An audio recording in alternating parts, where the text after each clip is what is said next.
getting the right infrastructure, the platform that enables data sharing. You have to first of all understand what data you have across the organization. You have to catalog those data. You have to bring this data at least to a common standard, to common semantics, to common ontology, so that everybody can understand what it means. And the applications from every part can easily read those data because there's a common formatting to really get the full power of that particular objective of data sharing. Because the data has to be curated, it has to be discoverable. People need to know exactly where it is. Welcome to Avnet Silica's We Talk IoT. We'll chat with innovators, experts, and business owners to learn how they are implementing IoT and using data to create new business opportunities. I am your host, Stephanie Ruth-Hader.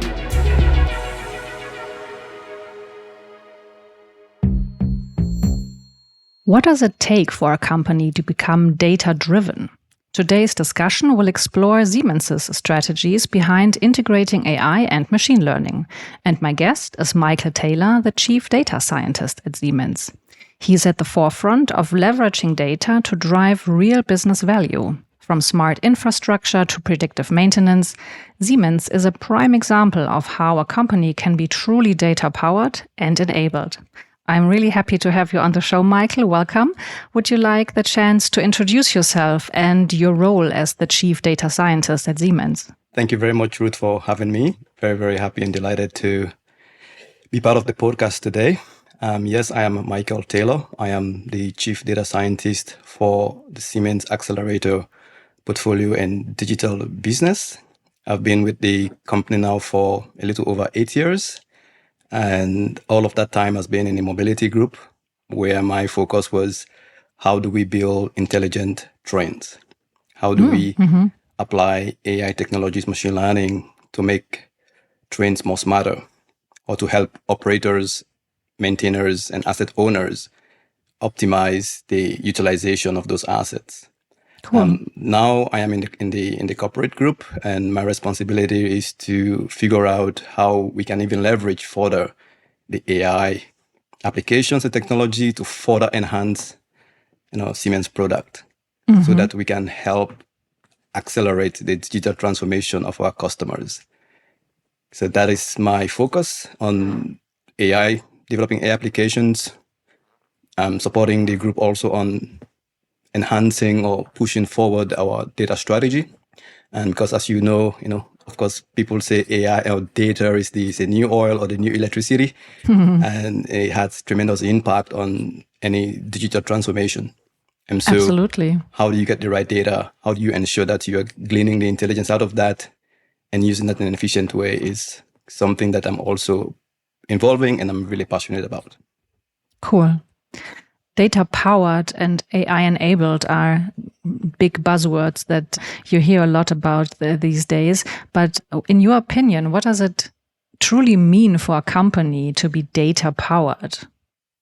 Data-powered, data-enabled, data-driven, these are all words or buzzwords that people say across the industry. But what does it actually mean? In my view, or in my own understanding, to be data powered is how, as an organization, you actually leverage data to make informed decisions, to drive strategic decisions. Because, all the assets that we have today, through IoT connectivity, these assets are producing tremendous amount of data on the utilization of the asset and some other on the operational aspect of it, how customers are using that to make decisions, the customer journey or the way that the customer interact with us always leave out, traces of data as they interact with us at different touch points. So all this information, all this data provides a lot of information that you can glean to understand how the asset is working, any potential failure in the horizon, how customers are behaving, how are they interacting with our product. So all of this information, I think, is very, very useful to understand customer behavior, to offer or to service your customers in a better way, even to improve your asset itself. This kind of data is very useful. So in a way, I would say to be data-driven is that how, as an organization, you've come to the point and say, and seeing data as an asset. And then how do I utilize that for competitive advantage? How do I utilize that to create superior value for my customers? How do I use that to enhance my own product? So a combination of all of that is, in my view, what it means to be data-driven. So data is at the center of the things that you do. And how have you approached this transformation within the company? So to be data-driven itself is a journey, right? It's never, there's never an end to it. If you take a company like Siemens that is, over 175 years old, and with multiple businesses, whether it is, mobility, whether it is the digital industries, factories, or whether it is the smart infrastructure dealing with buildings, for example. So these are all gigantic businesses in themselves, and multiple sub-businesses out of that are producing a lot of data. So historically, of course, Siemens, we've been using data because to be product driven, you have to utilize data. To make decisions, we've been using data, right? But we've just come to the point now where we think about, okay, how do we leverage? We have so much data and we can actually utilize that in a better way for more competitive advantage. For example, if I take train data, for example, mobility data, and combine that with building data or combine that with the data from the factory, this integration, this power of multiple data sources or sets coming together, will really give us the power to answer more questions, right? Have more use cases, develop, powerful products, in that sense. So in a way, Siemens have come to this point and say, okay, we've been using data, but we need to use data even more. We need to put data at the center of what we are doing. We want to be data-driven because historically, of course, everybody sees Siemens as a manufacturing company and less of a technology company where like the data natives like Google, Amazon, or AWS, for example, where data has always been the center of what they do. But that has always been the case for Siemens as well, but perhaps in a very low key. So the strategy now is that been driven by our CEO, Roland Busch, taking data data strategy as a significant priority for himself and for the board. And so now we are actively driving this initiative across the business. All the businesses are moving towards having their own data strategies, how they want to utilize data for their competitive advantage. And then as a group also, how do we take all of these strategies together and then put them together to have a unified strategy for Siemens so that we can support the strategic objectives of Siemens overall. Interesting. I was just about to ask you because Siemens is such a big company with so many products that I imagine it's like a gazillion tons of data that you must have. And how do you create a strategy, a cohesive data strategy across such a vast ecosystem of data? It's true. Siemens is a big company and very federated in that sense. So I think one advantage that we have is that historically, all our assets, like for example, if I look at mobility or the trains, all the trains that we've been manufacturing before, they were all to some extent IoT enabled. So they have connectivity devices that is collecting the data in that sense, monitoring in real time the conditions of the asset. So now it's just taking one step forward and say, okay, this data is already been logged and captured. So how then do we go to the other phase now of transmitting this data from the train now to the cloud or to the on-premise? So we've been doing that for some time, but perhaps not at large scale in that sense, because now, of course, now with the cloud technology, storage is no longer a problem in that sense. So we can store gigabytes or terabyte of data in a way. So this has been the case. So the mobility division, the smart infrastructure, or the factories have been collecting data, even though at a very low key in that sense. So some activity has been happening. So now for us now is to figure out, okay, how collectively as a group do we harness the power of all these different data that we have? So the emergence of generative AI, for example, has really sparked interest. And maybe help us again to begin to think about the collective intelligence or the collective power of bringing all of this data together. Because with generative AI or large language models, I think the beauty is that the more varied data you have in putting them together, the more intelligent applications you can build, the more questions you can answer. So this has been a motivation for us to say, okay, seeing what is happening with generative AI, I think we also have been sitting on a gold mine. So how can we put this together? So this is the journey. This is the ambition. So to take this data together, and to do that, of course, you have to have the collaboration of the different teams, the different businesses. And so, for example, I'm part of an expert group, and this group have representations from all the businesses. So we meet on a weekly basis, for example, and collectively we talk, trying to figure out, how to develop, data principles that everybody across the organization can adhere to, how to come up with data tenets that we can give assurance to our customers that we are data-driven and we can protect their data, for example, those type of things. So these are things that we can do collectively as a group to have a unified view or understanding of what we want to do and what we want to go. So as a group also, we have the central IT capabilities or department that we have, where we have central platforms, like, when we call it like Siemens Data Cloud, for example. This is like an internal central IT capability that we have that all the businesses are leveraging. So we have very good foundational services that all the businesses can leverage from the technology perspective. So you go to the data layer. We're also developing some core data services that all the other businesses can leverage. Another step on top of the data services is the application layer, where I am spending most of my time now in figuring out what are the AI application services that we can build that support very common use cases across the organization. So if you look at Siemens, for example, one common use case is predictive maintenance, because we are dealing with assets, whether it's train, whether it's the component in the factory or the HVAC in the building. These are all components, right, or assets. So customers or users are always very interested in the monitoring of those assets in real time to understand what is happening with the health of these assets, thinking about predicting whether this asset can fail tomorrow, the next day, or the month, for example, so that they can proactively plan maintenance. So the more intelligent way you can approach maintenance, the better it is, because you can then reduce your maintenance cost, which is a core priority for all our customers. So this is like a common application, right? Mobility for trains, we are trying to do predictive maintenance. Digital industries, the factories, they are also, because they have assets, they're also trying to do predictive maintenance.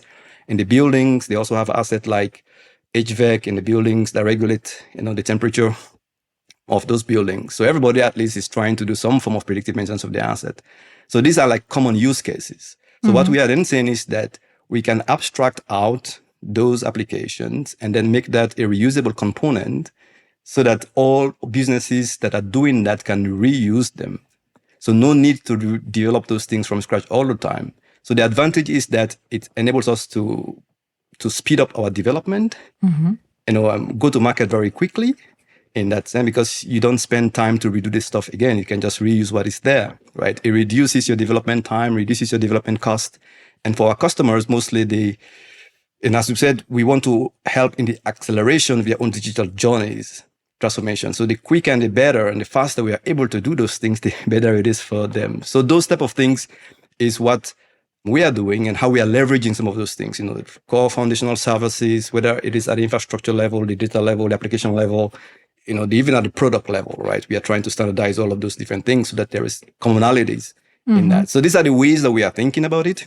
We believe that is the right way to think about it, because again, it helps us to be customer-centric, to put our customers at the center of what we are doing and help them in their own digital journeys. Sounds really fascinating. You mentioned a couple of times the importance, I think you hinted at it, of data sharing. Is that something that you have solved, or is that still a challenge?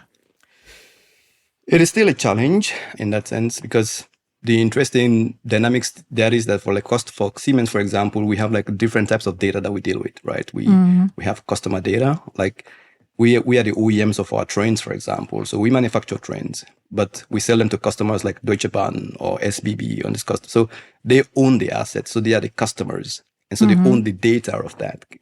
Oh, okay. So even though like we are managing those assets on behalf of them, but the data belongs to them. So we cannot just use that data any way we want, right? We have to use them in a very responsible way. Of course, with all regulations now, like the EU Data Act, GDPR, all of these different things, we are very sensitive to those things. So the customer have ownership of that. And so when it comes to the data sharing, you have to consider all of those things, right? It doesn't mean that because we have the data, so therefore then we just have to make it available to everybody. in a way. So these are the things that we have to deal with, right? The governance of that, the access of that. How do we enable the organization to utilize the power of all of this diverse data set that we have, but in a very responsible way. Yeah. In a way. So these are where the challenges are, but we know exactly what we need to do. It's a journey, getting the right infrastructure, the platform that enables data sharing. You have to first of all understand what data you have across the organization. You have to catalog those data. You have to bring this data at least to a common standard, to common semantics, to common ontology, so that everybody can understand what it means. And the applications from every part can easily read those data because there's a common formatting in that way. So these are the things that makes it harder to really get the full power of that particular objective of data sharing, because the data has to be curated. It has to be discoverable. People need to know exactly where it is in that sense. This is why concept like data mesh is becoming useful for us, right? Okay. Because in this case, then, developing applications and capabilities that support the individual businesses in a self-service way can expedite that. The idea of data, seeing data as a product, is also very useful because every domain then can have ownership of their data, manage the life cycle of that data, ensure that data is of a good quality, is properly documented and cataloged in that sense, have an API to that, so that when somebody else wants to have that data, they know they can just go to the catalog. Okay, there's this data available there. This is the API, how I can get that. And this is how I can read that, kind of a thing. All the things that are required to make that work is what makes it challenging. But I think we know what we need to do. As we said, it's a journey, right? So we started the journey. We understand what we need to do. Slowly, we are moving to that. But also, I think the other challenge, at least not only for Siemens, but other even bigger organizations, is also the cultural and the mindset change. Oh, absolutely. That's probably the biggest challenge of them all, I would assume. Yeah, it is. Again, not only for Siemens, but for everybody, big company, right? That is been around for a long time. We are not like digital natives, right? We are slowly evolving into that kind of that way of working. And so therefore, it requires a completely different way of thinking. Because if I look at, in my view, the evolution, or at least different steps that customers go through, is usually, first of all, starting off with being project-centric.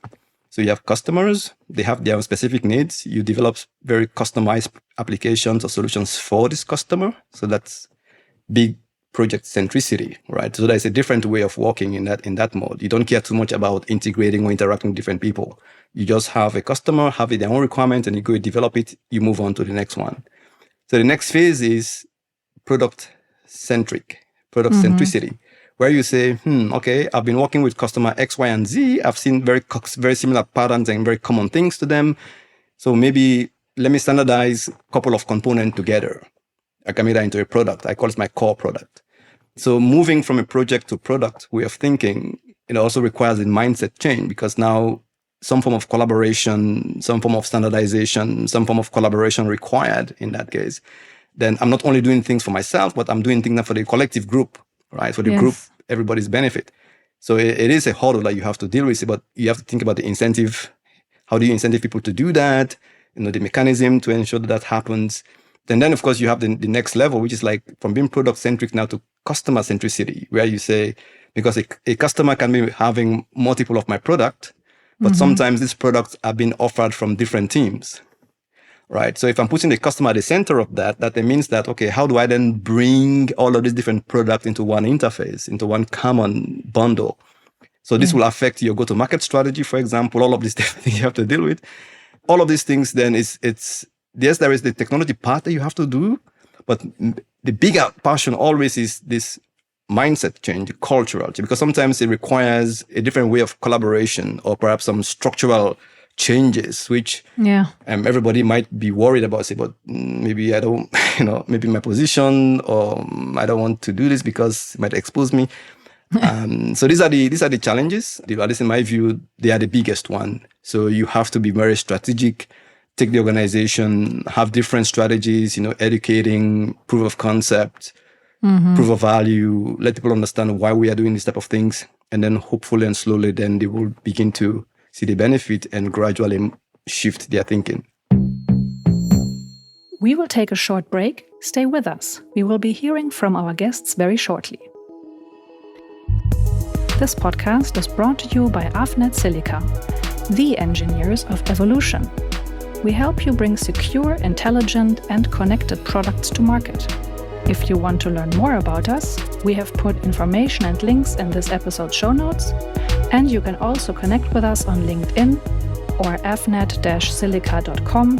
That's avnet-silica.com.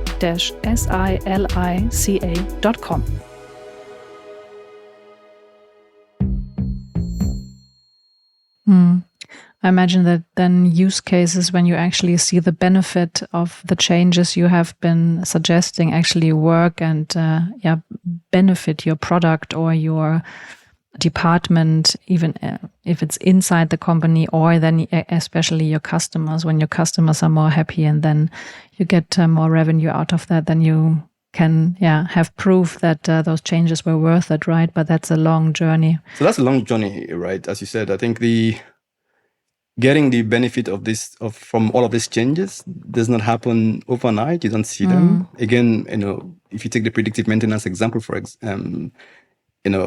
taking all the data from the train, curating that, harmonizing that, processing that, developing smart applications on top of that, and then supporting the customer in their decision making and changing processes and making those decisions, those changes. These are things that might take a long time to happen. So it is not always very visible, right? And some of those things majority of the work is sometimes happening at the back end, so people don't see them on the front. In that sense. So it takes a long time for people to begin to see the benefit. And so then it also by default takes a long time for the transformation and the change to happen, because people will say, okay, I'm just sitting on the fence. Let me just see what is happening. Maybe I'll just look and see what Team B is doing and see, maybe I can learn from that. But the good thing is that this, in my view, across Siemens, we have a lot of this touch point already, right? We have a lot of evidence where we've seen AI-powered applications actually working for our customers, right? So there are a lot of proof points in that sense. So hopefully, this journey might not take us too long for people to be seeing let's see what the value is, because we've already proven we have many of these use cases already, and where customers are using our applications, our product, whether it's the hardware or software, in that sense. So thankfully, it's not going to be a lack of having the proof of value, because we have a lot of examples. And so hopefully my hope is that people will be convinced very quickly to see that this new change or this journey that we've embarked on is worthwhile. So the cultural adjustment and changes that we need to make mentally, I think it's something that is justifiable at least. Yeah, I think the potential, especially when we are thinking about smart infrastructure, smart cities, or as you have mentioned, intelligent trains, the data, I suppose, that comes together does not only benefit the product, the train itself, but I suppose that just thinking about examples here, you will probably also have data about speed or temperature or climate sensors. So, and then the data from the product itself can also have impact on other solutions that might not even at a first glance have something to do with the train, right? But maybe the town that it drives through, or the forest that burns every summer, or maybe not, because you have collected data and can now prevent certain situations. So it's not only then about the train and engineering ecosystem, but maybe the data that you then have available can also impact other areas, right? That of also course, something. Yeah, you're absolutely right. I think there is this concept which I like very much, which is called like this the old smart city concept. In that sense, like, how do you make a city more smarter, right? How do you apply or utilize digital technologies to make? If you look at a city, there are many dimensions. You have the transportation network, you have the health part of it, right? You have the building part of that, and so there are all of these multiple dimensions that you can think about.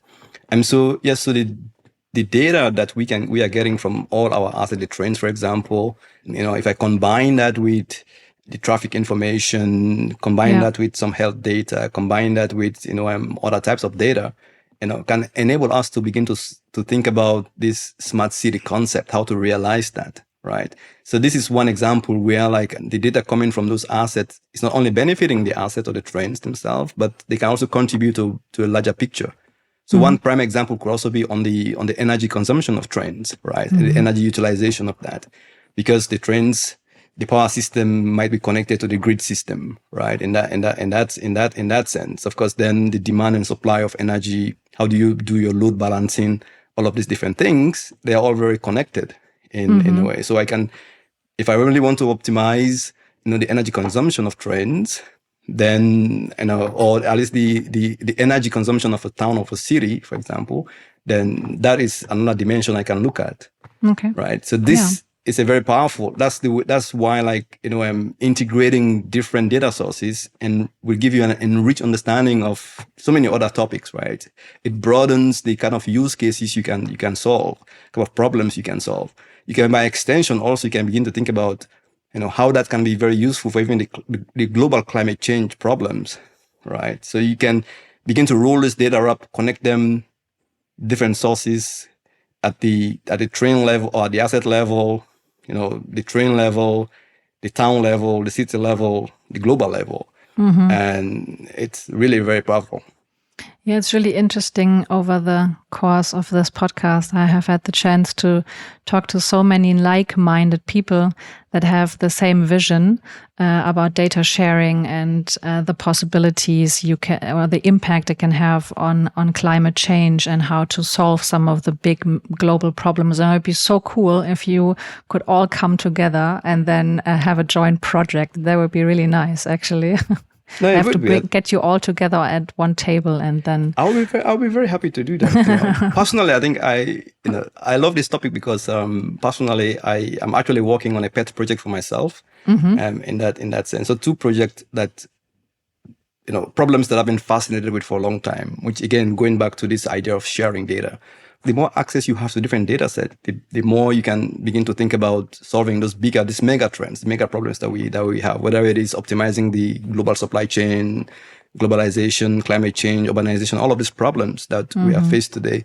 So it is only by the collective collaboration, if I could say so, of many people, people having this type of data, you have this type of data, you have this type of data. If we all come together and bring them together into one, then we are able, at least we have a better chance of solving those problems, right? We have the technology now, and we have a lot of experts around on different topics. And so if we are able, we put aside, of course, as I said earlier on, data sharing has to be done in a reasonable and in a right way, because you have to protect the rights of people. Absolutely. What type of data you need to share, but we have a lot of technologies now, whether you want to anonymize this data, you want to encrypt them, so there are different other techniques that we can apply to strip out any sensitive information, anything that can track or trace somebody else back to that data point that you have. But the big advantage will be if we collectively bring those things together. I think we have a better chance of really confronting or dealing with some of the bigger problems that humanity faces today. That would be really cool, actually. Yeah, I hope that this will come true in the next, not 10 years, maybe quicker, maybe 5 years. That would be really, really nice. Fingers crossed. Fingers crossed. Yeah. Do you have any final thoughts or advice for our listeners who are interested in leveraging data in their organizations? Yeah, I think one thing I would say is that there is tremendous benefit in utilizing data at the enterprise level. It can enable you to create superior business value for your customers. It can enable you to produce better product for yourself. It is also a source of competitive advantage because the data that you have can be sometimes it's only unique to you, right? So you can also monetize that. So there are many ways that you can benefit from data. But I think the most interesting part I want to say is that if you're really thinking about leveraging the power of AI or machine learning or creating value for your customers, then you have to pay attention to the data that you have. Because as we say, garbage in, garbage out. The decisions that you make, they're as better as the input that fits into them, right? So data has tremendous power. It has tremendous benefit. You cannot really scale without having the proper data. You cannot create superior value for your customers without actually paying attention to that. But it is very difficult, right? As they always say, if it is oil, to refine oil and get the benefit out of that is hard work, right? You have to build a refinery. You have to do all of this mining stuff and get the oil, at least the crude oil, into a form that you can utilize, right? If you even take the analogy of being electricity in that sense, to get the impact that electricity have created today globally, and there is a lot of things that has to be in place for that effect to happen. So the point is that it has tremendous benefit, but you have to spend some time in getting the data in the right shape. But my final word will be: data has tremendous power, has tremendous benefit, and pay attention to it, utilize it. And if you're a CEO or whoever you are in this organization, you can benefit from the power of data. So develop a strategy around how you can utilize data to support your business goals or business objectives. Terrific. Thank you so much, Michael. It has been invaluable having you on the show. It was super interesting to learn about Siemens' strategy. Thank you for sharing your insights with us. Thank you. Thank you for having me. And it was a pleasure to interact with you and to discuss this topic. And I'm looking forward to also interacting with the other people and how collectively we can solve some of the mega trends and the global problems that we all face today. So thank you for having me. Thank you. This was Avnet Silica's We Talk IoT. If you enjoyed this episode, please subscribe and leave a rating. Talk to you soon.